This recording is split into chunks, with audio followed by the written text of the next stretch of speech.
Michael here, and in this video journal I'll start working on the blocks for the three-piece walnut build. I'll show you how I made them and talk a little bit about them, and we'll get them glued onto the sides that I've been in the last video journal. So keep watching. Well, the tail block is made out of mahogany. It is 3 inches wide, 3/4 of an inch thick, and 4 3/4 inches tall. And the grain on the tail block I want to run the same as the grain of the sides, so it'll run this way. The tail block is the same height as the sides are at the bottom of the guitar.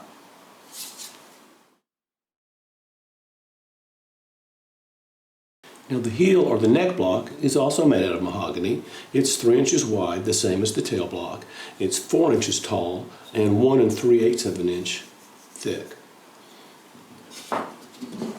I can't make the heel block the same width as the sides at the end because the back has an arch in it and the sides get taller as they come down. So I've got to leave enough material here so that when I put it on the radius dish and sand it down, I'll have a nice joint between the bottom of the heel block and the back when they're mated up.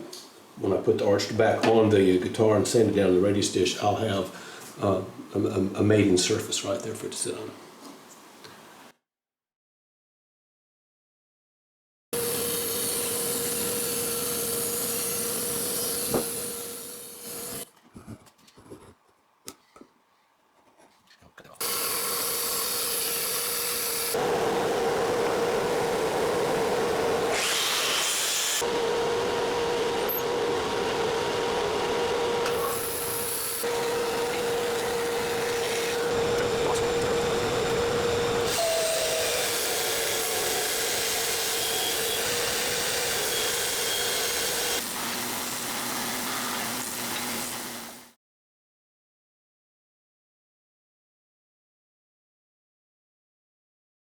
I need to go ahead and make sure my blocks are ready to glue on. There's a heel block, like this, and then the tail block. I'm working on 2 guitars, so I've got 2 of each. The heel blocks are flat on both sides. The heel block is going to glue to a flat part of the side, so I don't need to do anything with them. The tail block, however, is down here where the instrument is curved, so I need to put the same curve on the bottom of my tail block that I've got on the bottom of my guitar mold. And this is the mold I'm going to be using. I've got it clamped into my vise with a piece of sandpaper that's taped to the same radius as the bottom of the mold. And I just need to go ahead and sand this down to the same radius. And just sanding.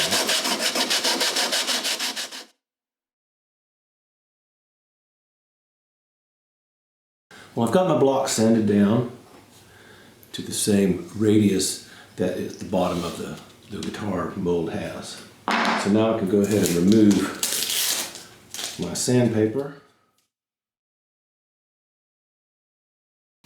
Well, I've done a trial clamp with all the clamps that I'm going to need to glue on the tail block, and I'm ready to start gluing it on. So I have my tail block, radius, center lines drawn, and a clamping call for it.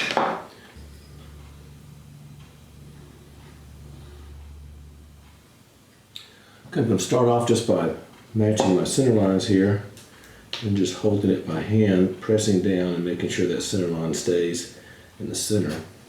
Just going to hold it there for a second.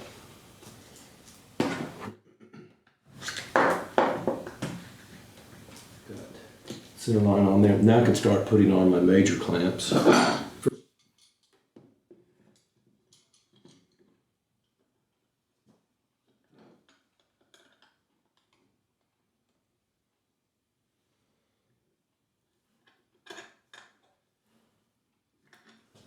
Sure my center line is still there.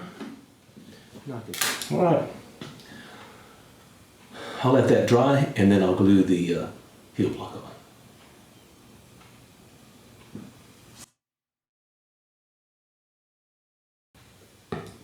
Now this part of the guitar is flat, and so obviously the heel block will be flat too. The tail block had a curve on it. Line up my center line. clamping claw. And just kind of hold it in place for a second or two till the glue starts to set, and then I'll start clamping it up.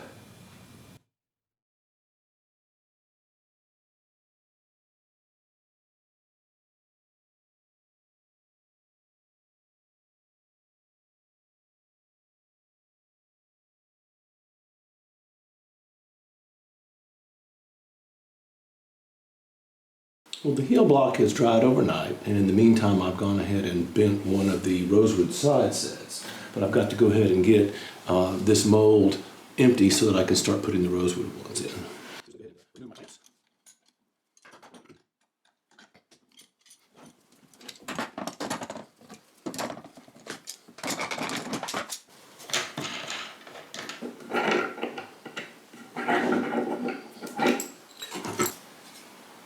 So here's the walnut bent and ready. It's going to be real nice because I have a nice book match there on the back.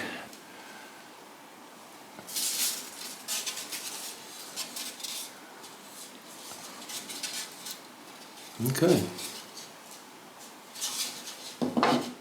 The next step will be I will go ahead and install an end graft down here on the bottom that will also be made out of the same type of wood that I'm going to be using for the bindings. And on this build, this particular one, I'm going to use the oven coal binding, so I'll have an oven coal strip that I'll put down there. Next thing I need to do is go ahead. Well, it's time to start working on the end pin stripe, or the end pin graft, which is a piece of oven coal, which is the same as the binding will be. And I've cut it so that the grain will line up, and I'm going to install it right in through here. I have a little template that I've made. It's made out of clear acrylic with a center line. And I use that to match the center line of where the sides meet at the bottom of the instrument. And then I just clamped these two little pieces of black acrylic on here as a guide. And the first thing that I want to do is to saw down to the depth of my inlay on either side.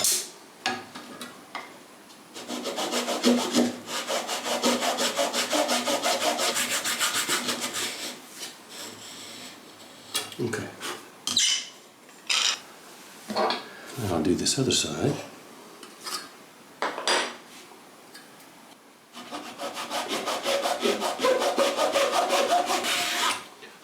Okay, and I think we're through on that side as well. All right, now with the sides cut, I need to route the center out. I want it to be, I don't want it to actually follow the curve. I want it to be kind of flush. So I'm going to use a little template here.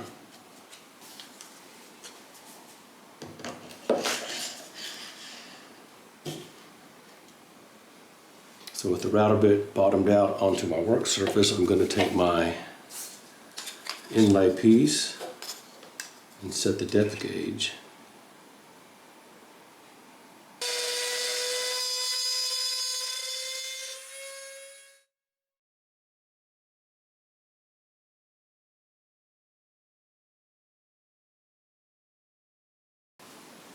Okay, well, I've routed out as close as I dare to my saw lines. And the rest of this up to the line, I'm just going to clean up with a chisel.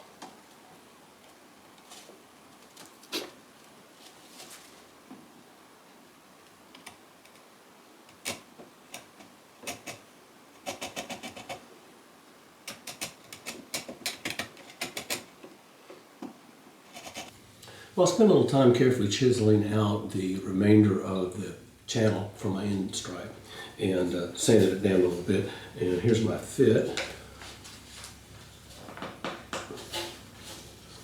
So it looks real good right in through there.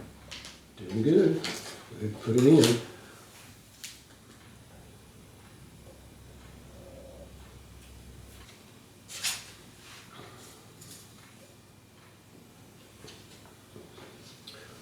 And just a little love tap.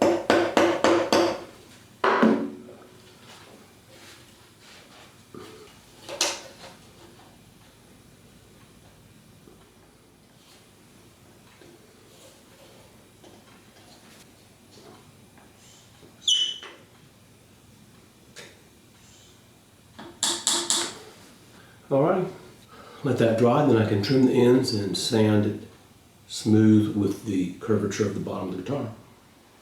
Well, the end graft is dry. I can go ahead and remove the rest of the clamps.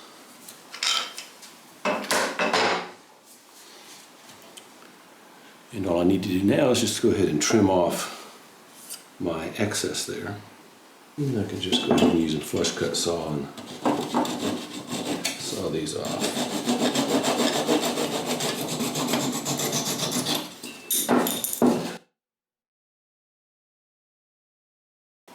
Well, the blocks have been glued on. The end pin graft, or the end graft, has been installed. And it's ready for the next step, which will be placing it in a different mold so that I can radius the back to its 15-foot radius. Well, that concludes this episode on the blocks. I've gotten them glued on and the end graft installed. Next time I'll start working on the side reinforcement braces and the kerfing. Please subscribe, hit the notification icon, and if you'd like to support the channel, there's a link down below where you can do that. And thank y'all so much for watching.